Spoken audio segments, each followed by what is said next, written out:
Laurana, merci d'être avec nous sur TNTV. Voici les titres que nous allons développer dans ce journal. Ils se sont multipliés ces dernières années. Les parkings privés sont nombreux au centre-ville. Ils ne suffisent pourtant pas à répondre aux besoins des automobilistes qui tournent souvent de longues minutes chaque matin avant de trouver une place. Nous nous intéresserons à cette problématique au début de ce journal. Mensonges, amateurisme et poudre aux yeux. Et c'est l'analyse qu'a fait ce matin le Tapura Wir Atira de la première année de mandature du gouvernement Broderson. Le président du Parti Rouge nous en dira plus dans quelques minutes. Edouard Fritsch est notre invité ce soir.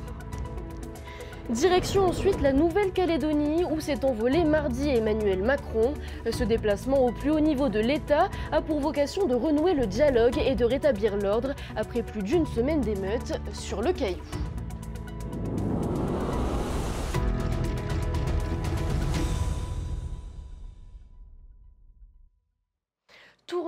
Tourner et encore tourner pour trouver une place de parking. Et c'est le quotidien de bon nombre d'entre vous au centre-ville.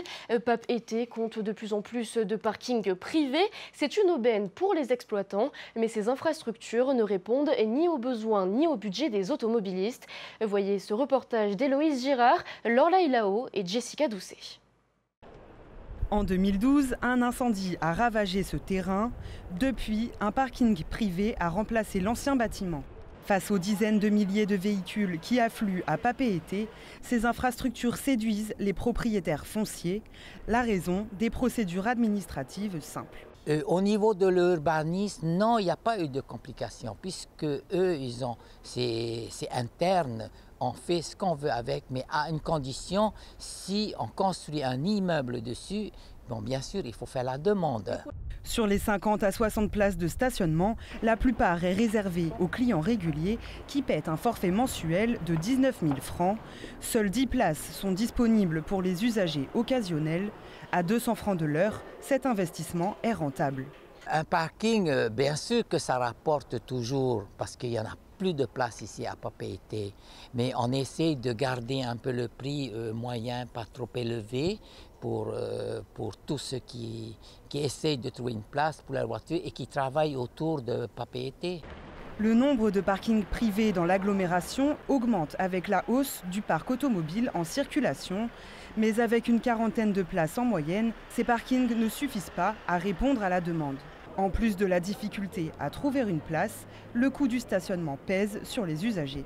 J'aimerais bien qu'il y ait un peu plus de parking gratuit, ça c'est sûr. Parce que oui, parfois c'est un peu compliqué. Voilà. Les tarifs ça peut aller, mais je trouvais que c'est compliqué de trouver une place. Il faut tourner plusieurs fois des fois. Si on peut baisser, ça irait bien. Hein.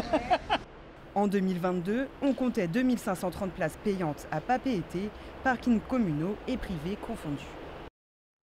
Au volet politique, Gaston Floss se trompe de combat. Et c'est ce qu'a déclaré ce mardi le leader indépendantiste Oscar Temaru. Des propos en réaction aux déclarations du président du Amwitaira Aotenun à Maohi sur notre antenne samedi. Selon Oscar Temaru, ce n'est pas à Paris qu'il faut faire avancer le dossier de l'accession à la souveraineté, mais bien à New York. Laure Philibert, Esther Parot-Cordet. Ils n'ont pas la même vision d'avenir.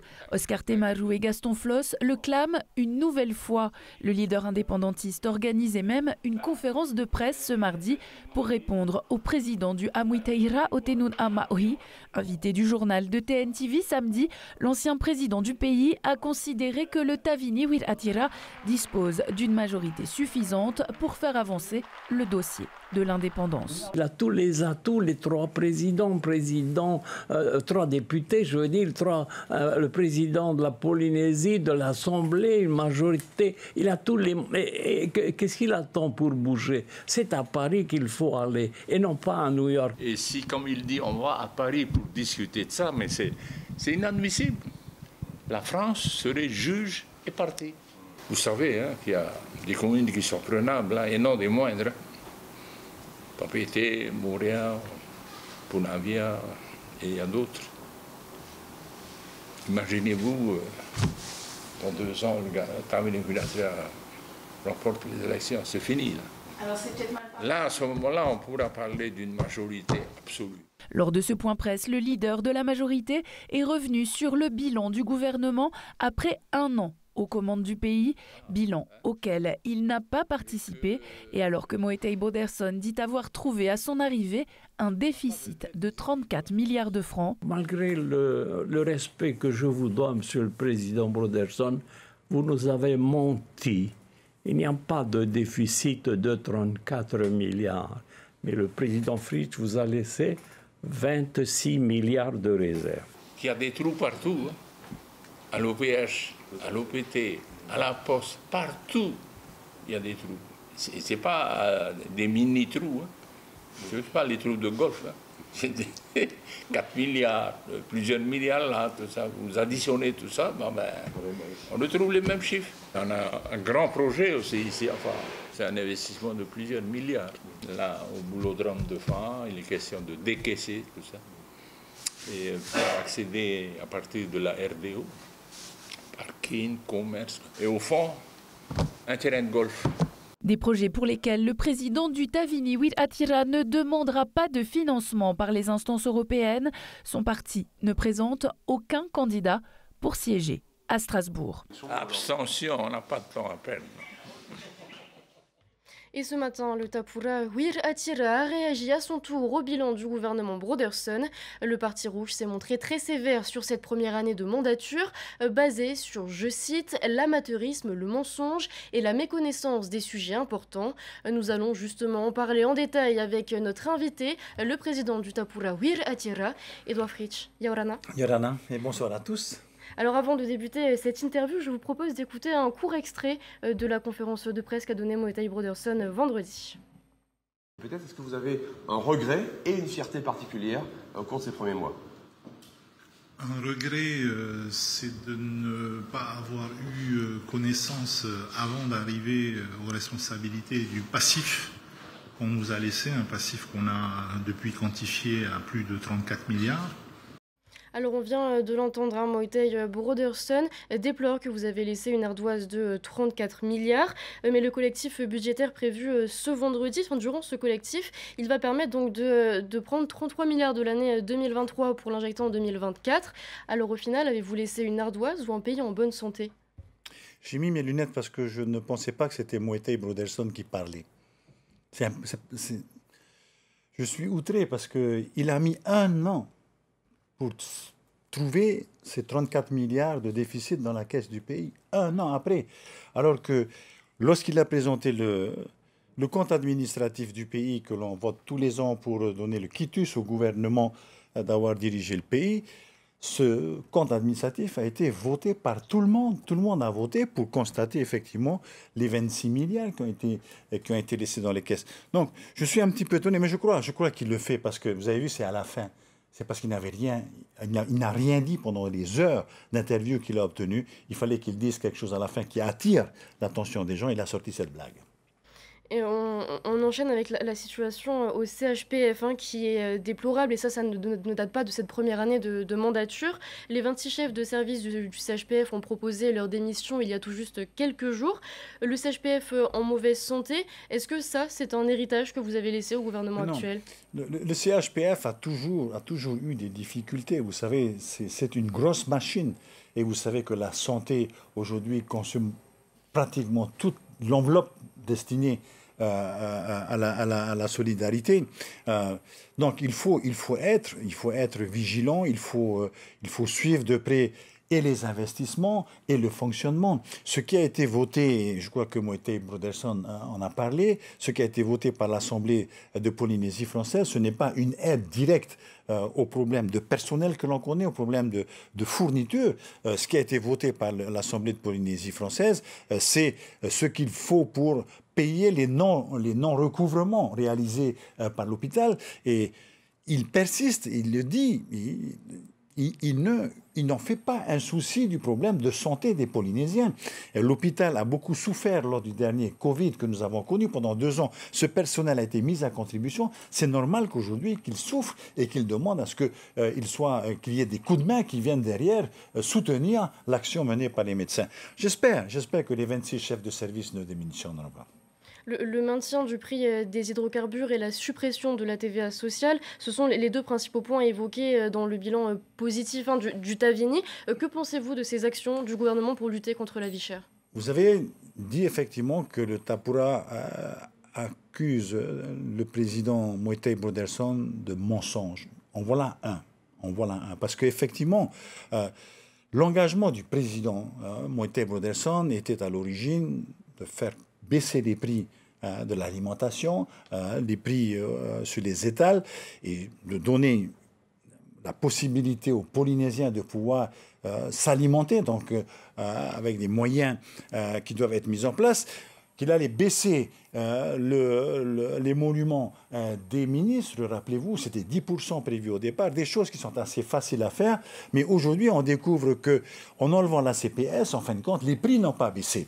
Donc c'était un leurre au départ. C'est parce qu'on a dit avant les élections que l'on réalise après, mais pourquoi faire? On se retrouve avec une dette de 9 milliards qu'il faut combler demain, et avec cela, aujourd'hui, c'est tout le monde qui, en fin de compte, souffre des décisions prises par ce gouvernement. Donc, il ne tient pas ses engagements. C'est pour ça que je dis qu'il y a des propos mensongers. Au niveau du BTP, les architectes et les entreprises déplorent l'annulation de nombreux grands projets. Ils disent que leurs carnets de commandes vont être vides courant 2025. Moïse Broderson affirme le contraire. Comment expliquez-vous cette différence d'analyse? Je pense que les chefs d'entreprise connaissent mieux le sujet que Moïse Broderson. Excusez-moi, mais c'est vrai qu'on lui présente les chiffres d'investissement du pays, bien qu'aujourd'hui, il y a de quoi s'inquiéter, effectivement. Je confirme que les chefs d'entreprise sont très inquiets aujourd'hui, parce qu'on les a rencontrés. Ils sont très inquiets pour 2025. Mais le pire dans cette affaire, c'est que nous allons, nous, pays, rendre de l'argent à l'État français. Nous avons rendu 3 milliards l'année dernière. Nous allons rendre 3 milliards là lors du prochain collectif. 6 milliards seront rendus à l'État parce qu'on estime qu'il ne faut pas s'endetter. Mais demain, il va falloir prendre en charge toutes ces personnes qui vont souffrir du non-emploi parce qu'ils seront licenciés. Les entreprises ne pourront pas tourner s'ils n'ont pas de commande. Le problème, selon vos propres termes, c'est donc l'amateurisme du gouvernement. Vous déplorez également le manque de textes déposés à l'Assemblée. Finalement, vous avez l'impression que le pays tourne au ralenti? Le pays tourne au ralenti, c'est normal. Vous savez, on en parle beaucoup à l'Assemblée, mais le président du pays est toujours absent. Il est absent. Et je crois qu'il a une gouvernance qui est basée sur le fait que c'est lui qui doit prendre la décision. C'est monsieur qui sait tout. C'est un omniscient. Moïse Broderson passe pour quelqu'un qui sait tout. Donc, les ministres sont obligés de faire appel à ces décisions. Or, aujourd'hui, il est de passage chez nous. Il vient de rentrer de voyage il n'y a pas très longtemps. Il précipite les choses parce qu'il doit repartir. Aujourd'hui, il est à Singapour. Demain, où est-ce qu'il va être? S'il ne reste pas en Polynésie française, il ne pourra pas diriger convenablement ce pays. En parlant d'amateurisme rapidement, c'est comme cela qu'a qualifié Oscar Temaru l'action des 3 députés qui ont donc déposé un amendement relatif aux compétences des communes à l'Assemblée nationale sans pour autant consulter les Tavana. Est-ce que vous partagez l'avis du leader indépendantiste? Bien sûr que je partage son avis et je trouve que c'est scandaleux. Enfin, qu'est-ce que c'est ce genre d'improvisation? On ne triture pas, on ne modifie pas le statut du pays par l'intermédiaire d'amendements que l'on dépose sur le bureau de l'Assemblée lors de la discussion d'un autre pays d'outre-mer. Il s'agit là de la Calédonie. Sans consulter les maires, sans nous consulter. Alors bien sûr que nous sommes vexés et je vous dis, je pense que ça c'est effectivement des façons de se comporter de personnes qui ne veulent pas respecter les institutions de ce pays. Eh bien, Président Édouard Fritsch, merci pour ces premières réponses. Avant de poursuivre l'interview, je vous propose de prendre des nouvelles de nos voisins calédoniens. Après la tentative avortée d'une visioconférence entre loyalistes et indépendantistes, Emmanuel Macron a finalement décidé de s'envoler pour le Caillou. Objectif, débloquer le dialogue qui est au point mort entre les deux blocs politiques. Esther Cuneo sur des images de l'AFP. Fragile retour au calme sur le Caillou, 8 jours après le début des violences qui ont fait 6 morts. Et les tensions ne faiblissent pas. Ces dernières heures encore, les militants sur les barrages appelaient à ne pas céder. Comme ici, dans le quartier de Montravel, bastion indépendantiste. On lâche pas, jusqu'à qui va retirer le texte là, qui va voter. Là, non, on lâche pas. On reste jusqu'à s'il faut mourir, on reste là sur les barrages. On attend que ce texte là il soit retiré parce que ce texte là c'est l'élimination du peuple kanak. Déjà, quand on est minoritaire, s'ils font passer ce texte au congrès de Versailles, nous, on est foutus. C'est ça qu'ils ne comprennent pas là-bas. Déjà, on est minoritaire chez nous. Toujours sous couvre-feu nocturne, Nouméa continue d'être le théâtre d'affrontements localisés. Dans ce contexte, les demandes de pause dans la réforme électorale se multiplient, y compris dans le camp loyaliste. À l'instar de la maire de Nouméa et soutien macroniste dès tout début, Sonia Lagarde. En s'enrôlant lui-même pour l'archipel, Emmanuel Macron reprend donc la main sur ce dossier brûlant, confié jusqu'à présent à Beauvau et Matignon. Le président de la République se rend en Nouvelle-Calédonie d'abord pour être au contact de nos compatriotes. Il échangera avec l'ensemble des forces vives calédoniennes, les forces politiques bien sûr, mais aussi les forces de la société civile, de la jeunesse, les forces économiques, les forces coutumières. L'objectif, c'est d'être à leur côté et d'ores et déjà de préparer, d'anticiper la reconstruction. Depuis le début des émeutes, environ 400 entreprises et commerces ont subi des dégradations. Les forces de l'ordre ont procédé à plus de 270 interpellations, dont 248 ont conduit à des gardes à vue. Nos forces de sécurité sont mobilisées. En plus des 1700 déjà présents, 1000 ont été mis en renfort et d'autres vont arriver d'ici jeudi. Mais à ce stade, la question d'une prolongation de l'état d'urgence en vigueur dans l'archipel depuis mercredi n'a pas été abordée en Conseil des ministres. Pas plus qu'un éventuel report de la réforme qui a mis le feu aux poudres. Bloqués en Nouvelle-Calédonie, où ils étaient venus affronter l'équipe de l'Olympique de Nouméa Rugby, le Papeete Rugby Club attend toujours d'être rapatrié. Tiarenui Pahuiri a recueilli le témoignage de Marc Daguin, un membre de l'équipe. Nous l'écoutons. On est dans l'attente d'un rapatriement rapide parce que ça fait plusieurs temps qu'on nous promet de nous rapatrier et en fait on n'a pas beaucoup de pistes de rapatriement. Pour l'instant on est vraiment, on ne sait pas, on n'a rien du tout. On a eu des fausses rumeurs et puis il s'avère qu'on n'a pas grand chose, on ne sait pas du tout. Et puis d'autant plus qu'on a appris que aujourd'hui, il y a un groupe de Néo-Zélandais, d'Australiens qui se sont fait rapatrier, donc ça nous fait encore plus mal au cœur parce qu'on se sent abandonné. Là, on se sent un peu plus en sécurité depuis quelques temps, mais au début, c'était assez compliqué. On a eu quand même peur, on a dû se mettre dans des endroits un peu plus en sécurité qu'on l'était. Et puis, c'était très compliqué de trouver à manger pendant les 4-5 premiers jours, on n'a pas mangé grand-chose et c'était assez compliqué. Tous les magasins étaient brûlés et pillés, donc c'était assez compliqué. On a eu vraiment beaucoup de mal de ce côté-là. Là, ça va un petit peu mieux. C'est pas parfait, mais bon, il nous manque de la farine, du pain, plein de choses. Mais bon, c'est pas grave, on arrive quand même à trouver quelques trucs à manger. Ça va, il y en a du riz, des pâtes. On fait aller, On va pas non plus faire les fines bouches. Edouard Fritsch, un mot sur la Nouvelle-Calédonie. Le président du pays a dit ne pas craindre de contagion, mais il reconnaît qu'un afflux de population venue de Nouméa pourrait avoir des conséquences ici sur les prix. Que pensez-vous de ces deux points de vue ? Je ne sais pas dans quel monde vit notre président, vous savez. Vous avez entendu l'appel. Il y a actuellement en Nouvelle-Calédonie des Polynésiens qui sont dans la souffrance. Ceux-là, ils nous donnent de leurs nouvelles, mais tous les Polynésiens qui sont actuellement en Nouvelle-Calédonie connaissent le même sort que tous les Calédoniens qui vivent en Calédonie. Et nous ne faisons rien pour eux. On ne va pas chercher nos enfants qui sont isolés aujourd'hui en Nouvelle-Calédonie, mais on n'en voit pas de quoi exprimer notre solidarité comme nous l'avons fait tant de fois avec les Tonga, avec les Samoa. Nous sommes réputés pour cela. Pour nos frères calédoniens, rien aujourd'hui n'est fait. Donc nous allons faire des propositions. Et vous pensez qu'il pourrait y avoir des conséquences en Polynésie si jamais il y a des Calédoniens qui viennent chez nous ? Non, il y a eu déjà ce genre de bruit.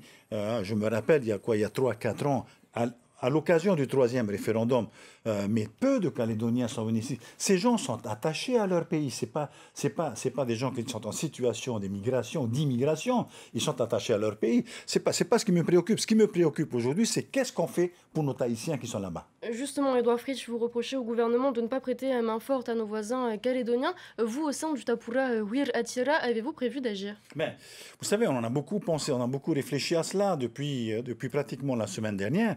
Et là, ce matin, avec Te Puaruri, nous allons déposer un amendement Nous allons déposer un amendement lors de l'examen du prochain collectif budgétaire du pays qui se tiendra vendredi. Nous demanderons à la majorité, nous demanderons au président du pays, nous demanderons à la majorité à l'Assemblée de dégager de l'argent de façon à pouvoir acheter pour la Nouvelle-Calédonie, puisque M. Malmezac est prêt à faire le transport, remplissant les conteneurs. Vous savez qu'il y a, je l'ai eu ce matin au téléphone, mais il y a des enfants qui n'ont plus de couches, qui n'ont plus de lait en Nouvelle-Calédonie. On ne peut pas laisser, on ne peut pas ignorer à ces gens-là comme on le fait aujourd'hui. Donc nous allons demander effectivement à la majorité de faire un geste envers ces Calédoniens. Eh bien, nous suivrons cet amendement vendredi. Merci, Président Edouard Fritsch, d'avoir accepté notre invitation ce soir. Je vous en prie. Et on poursuit avec cet appel à la vigilance des autorités sanitaires face à la grippe. Une grippe sévère qui a déjà fait 7 victimes de plus de 65 ans. Le ministre de la Santé rappelle que plusieurs patients sont actuellement en réanimation et que la vaccination contre la grippe reste possible dans les structures de la direction de la santé. Les personnes fragiles sont vivement invitées à se faire vacciner sans délai. À moins de 3 mois des JO de surf, le circuit mondial de la WSL fait escale à Te Hupo du 22 au 31 mai. La cérémonie d'ouverture a eu lieu cet après-midi à la pointe Mahora. Elle a permis au public de rencontrer les surfeurs qualifiés pour l'épreuve tahitienne du championnat. Une cérémonie sur le thème de l'océan, animée par les Tavana, la fédération tahitienne de surf et le directeur de la WSL. Malgré les conditions qui restent incertaines, le directeur de la Fédération tahitienne de surf se montre plus qu'optimiste. On l'écoute au micro de Thomas Chabrol et Merete Atto.